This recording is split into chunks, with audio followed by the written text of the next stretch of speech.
Chapter 20 Punctuation and Capital Letters. Looking around. In this chapter, we will learn about the punctuation and capital letters. इस अध्याय में हम विराम चिन्ह, punctuation और बड़े अक्षरों, कैपिटल लेटर्स के बारे में जानेंगे। यह पंक्ति यह बताती है कि इस अध्याय में हम लेखन में विराम चिन्हों और बड़े अक्षरों के सही उपयोग को समझेंगे। In speaking, we use pauses and the pitch of voice to make it clear we want to say. बोलने में हम ठहराव और आवाज के स्वर का उपयोग करते हैं ताकि हम जो कहना चाहते हैं उसे स्पष्ट किया जा सके। यह वाक्य यह समझाता है कि मौखिक संचार में ठहराव और आवाज का स्वर संदेश को स्पष्ट करता है। In written language, pauses in a sentence is known as punctuation, which makes it easier for the readers to understand the actual intent. लिखित भाषा में वाक्य में ठहराव को विराम चिन्ह, पंक्चुएशन कहा जाता है, जो पाठकों को वास्तविक उद्देश्य को समझने में मदद करता है। यह वाक्य यह बताता है कि लिखित सामग्री में विराम चिन्ह पाठक की समझ को आसान बनाते हैं। Marks of punctuation. विराम चिन्ह के प्रकार। एक full stop, dot. It is the longest pause used to separate the two sentences. It is used to mark the end of an imperative or declarative sentence. यह सबसे लंबा ठहराव है जिसका उपयोग दो वाक्यों को अलग करने के लिए किया जाता है। इसे आज्ञार्थक, इम्पेरेटिव या कथनात्मक, डिक्लैरेटिव वाक्य के अंत को चिह्नित करने के लिए उपयोग किया जाता है। Examples. Surat is Manchester of India. Surat Bharat का मैनचेस्टर है। यह वाक्य भारत के एक शहर की तुलना इंग्लैंड के मैनचेस्टर से करता है। We should get up early in the morning. हमें सुबह जल्दी उठना चाहिए। यह वाक्य एक सलाह देता है। Healthy food is good for health. स्वस्थ भोजन स्वास्थ्य के लिए अच्छा होता है।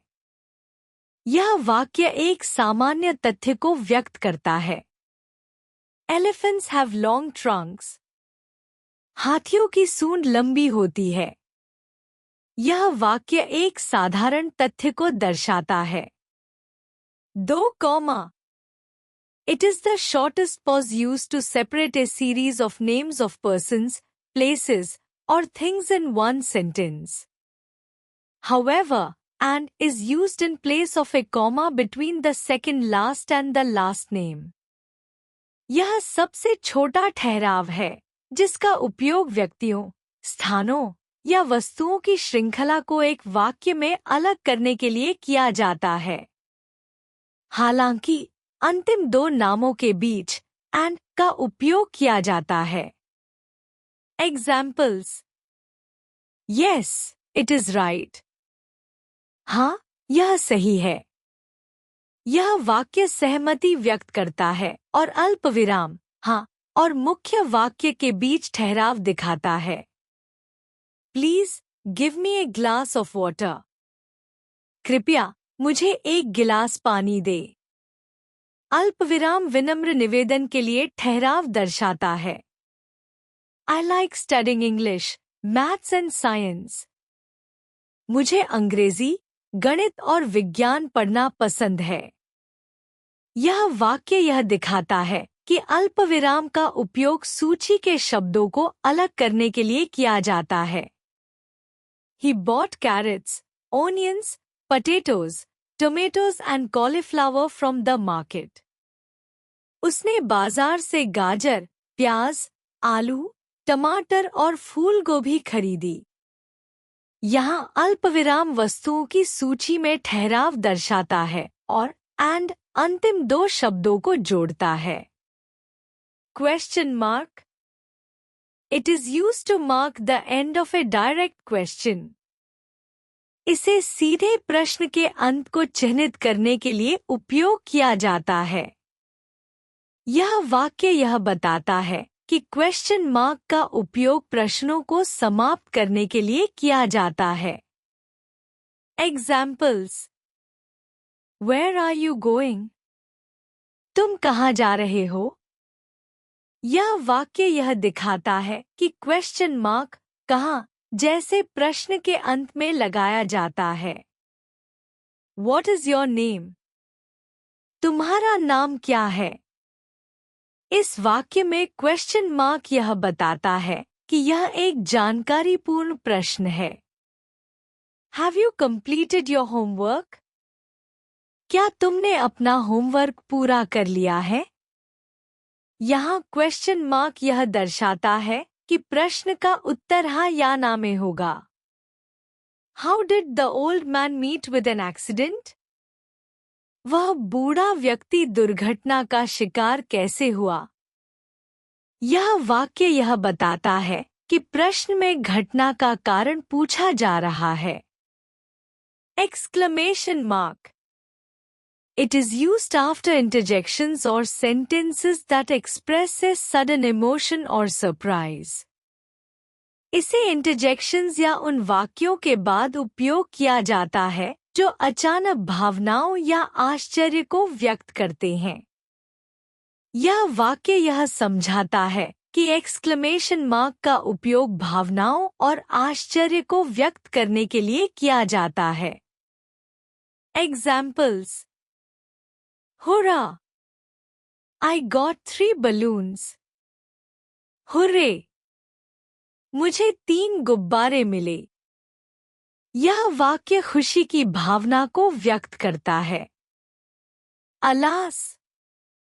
My pet dog is missing. Alas! मेरा पालतू कुत्ता गायब है। यह वाक्य दुख और चिंता को दर्शाता है। What a beautiful scenery! क्या सुंदर दृश्य है।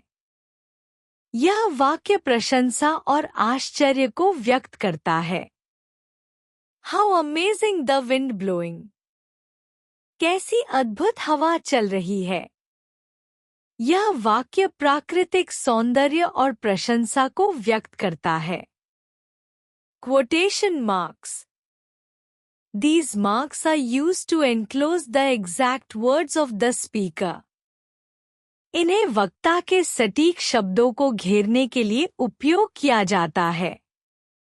यह वाक्य यह स्पष्ट करता है कि क्वोटेशन मार्क्स का उपयोग तब किया जाता है जब हम किसी व्यक्ति के वास्तविक शब्दों को उद्धृत करते हैं। Examples: Meena said, I will go to the party. Meena ने कहा, मैं पार्टी में जाऊंगी। यह वाक्य वक्ता के कथन को शब्दशः प्रस्तुत करता है। Vikram said, I do not use perfumes. Vikram ने कहा, मैं इत्र का उपयोग नहीं करता।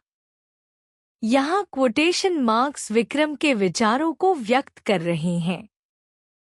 My teacher said, I am a good boy. मेरे शिक्षक ने कहा, मैं एक अच्छा लड़का हूँ। यह वाक्य शिक्षक के शब्दों को उद्धृत करता है। Sonali said, come with me. Sonali ने कहा, मेरे साथ आओ। यह वाक्य सीधे आदेश या निवेदन को व्यक्त करता है। Apostrophe. It is used to show the possessive case or the omission of a letter, s. इसे स्वामित्व दिखाने या अक्षरों के लोप को व्यक्त करने के लिए उपयोग किया जाता है। यह वाक्य यह स्पष्ट करता है कि अपॉस्ट्रॉफी का उपयोग स्वामित्व और संक्षिप्त रूप को दर्शाने के लिए होता है। Examples: This is रीमा's car. यह रीमा की कार है। यहाँ अपॉस्ट्रॉफी यह दर्शाता है कि कार रीमा की है। Don't make noise. शोर मत करो। यह वाक्य अपॉस्ट्रॉफी का उपयोग संक्षिप्त रूप डू नॉट के लिए करता है। That is Reena's black dress. वह रीना की काली ड्रेस है।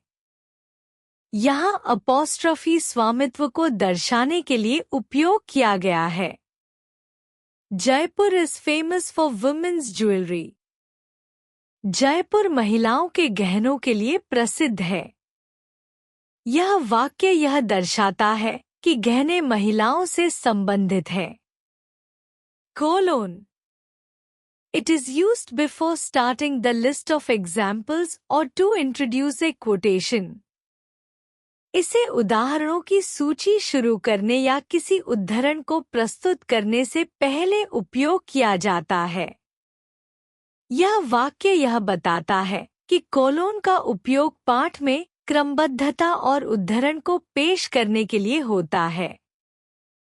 Examples: I need the following books: the Gita, the Bible, the Quran. मुझे निम्नलिखित किताबों की आवश्यकता है: गीता, बाइबल, कुरान। यह वाक्य सूची शुरू करने के लिए कोलोन का उपयोग करता है। अनमोल says, friendship is always a sweet responsibility. अनमोल कहते हैं, मित्रता हमेशा एक प्यारी जिम्मेदारी होती है। यह वाक्य उद्धरण शुरू करने के लिए कोलोन का उपयोग करता है। Hyphen It is used to join the compound words or to connect parts of a word divided at the end of a line in a printed text. Hyphen का उपयोग यौगिक शब्दों को जोड़ने या किसी शब्द के भाग को मुद्रित पाठ में पंक्ति के अंत में विभाजित करने के लिए किया जाता है। यह वाक्य यह बताता है कि हाइफन का उपयोग यौगिक शब्दों और विभाजित शब्दों को जोड़ने के लिए किया जाता है। Examples: This man is jack of all trades. यह आदमी हर काम का माहिर है। यह वाक्य हाइफन का उपयोग एक यौगिक शब्द को जोड़ने के लिए करता है। Teacher is writing on the black board. शिक्षक ब्लैक बोर्ड पर लिख रहे हैं। यह वाक्य दिखाता है कि हाइफन शब्द को स्पष्ट बनाने के लिए उपयोग होता है। My uncle is commander-in-chief in the army. मेरे चाचा सेना में कमांडर इन चीफ हैं। यह हाइफन का उपयोग उपाधियों में किया जाता है। This young lady is my daughter-in-law. यह युवा महिला मेरी बहू है। यह वाक्य हाइफन का उपयोग रिश्ते को व्यक्त करने के लिए करता है। Use of capital letters. Using capital letters in writing is called capitalization. लेखन में बड़े अक्षरों का उपयोग कैपिटलाइजेशन कहलाता है। यह वाक्य यह बताता है कि कैपिटलाइजेशन का उपयोग कब और क्यों किया जाता है। They are used in the following cases. A. To begin a sentence. एक वाक्य की शुरुआत में। 2. To begin all proper nouns. सभी विशेष संज्ञाओं की शुरुआत में। Examples: Delhi, London, आशीष, दिव्या, etc. दिल्ली, लंदन, आशीष, दिव्या, आदि। यह वाक्य यह दिखाता है कि सभी नामों और स्थानों की शुरुआत बड़े अक्षरों से होती है। 3. To begin the first word of a sentence after an exclamation mark. विस्मयादिबोधक चिन्ह के बाद वाक्य के पहले शब्द की शुरुआत में। Examples: Oh, it is hurting me. ओह, यह मुझे चोट पहुंचा रहा है। यह वाक्य यह स्पष्ट करता है कि विस्मयादिबोधक चिन्ह के बाद वाक्य का पहला शब्द बड़े अक्षर से शुरू होता है। 4. To begin the names of days, months, festivals, etc. दिनों, महीनों, त्योहारों आदि के नाम की शुरुआत में। Examples: Monday, November, Diwali, etc. सोमवार, नवंबर, दिवाली आदि। यह वाक्य यह दिखाता है कि विशेष दिनों और त्योहारों के नाम बड़े अक्षर से शुरू होते हैं। 5. To write abbreviations. संक्षेपाक्षरों abbreviations को लिखने के लिए। Examples: NASA, MBA, PM, etc. NASA, MBA, PM आदि।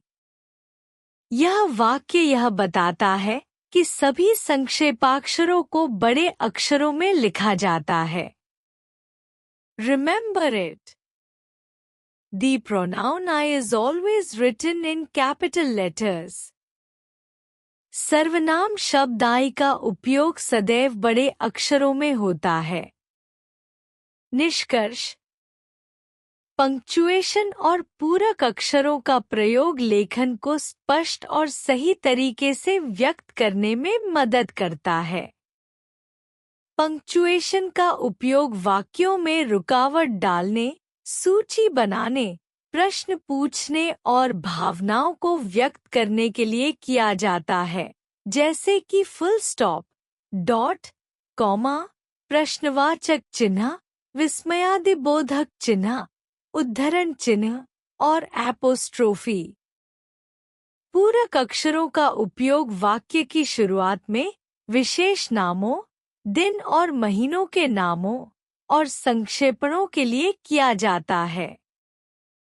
इस प्रकार सही पंक्चुएशन और पूरक अक्षरों का उपयोग लेखन को अधिक स्पष्ट और व्यवस्थित बनाता है।